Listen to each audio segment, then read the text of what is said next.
কখনো যদি শয়তানের কুমন্ত্রণা তোমাকে প্ররোচিত করে, সাথে সাথেই তুমি আল্লাহ তাআলার কাছে আশ্রয় চাও। অবশ্যই তিনি সবকিছু শোনেন এবং সবকিছু জানেন। আল্লাহ তাআলাকে যারা ভয় করে, তাদের যদি কখনো শয়তানের পক্ষ থেকে কুমন্ত্রণা স্পর্শ করে, তবে তারা সাথে সাথেই আত্মসচেতন হয়ে পড়ে। তৎক্ষণাৎ তাদের চোখ খুলে যায়। তাদের কাফের ভাই বন্ধুরা তাদের বিদ্রোহের পথে টেনে নিয়ে যেতে চায়, অতঃপর তারা চেষ্টার কোনো ত্রুটি করে না।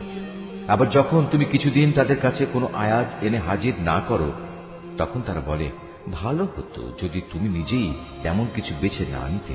তুমি বলো, আমি তো তাই অনুসরণ করি যা আমার মালিকের কাছ থেকে আমার কাছে নাজিল হয়।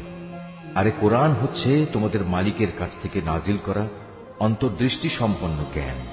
যারা ঈমান এনেছে এ কিতাব তাদের জন্য হেদায়েত ও রহমত।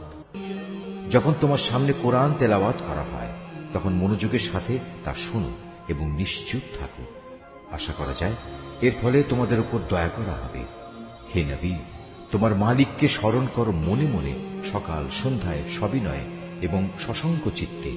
অনুচ্চ স্বরের কথাবার্তা দিয়েও তাকে তুমি স্মরণ করো, কখনো তার স্মরণ থেকে গাফেল হয়েও না। এই আয়াতটি যিনি তেলাওয়াত করবেন এবং যিনি এই আয়াতটির তেলাওয়াত শুনবেন, তাদের সবাইকে এখানে একটি সাজদা আদায় করতে হবে। এটা ওয়াজিব।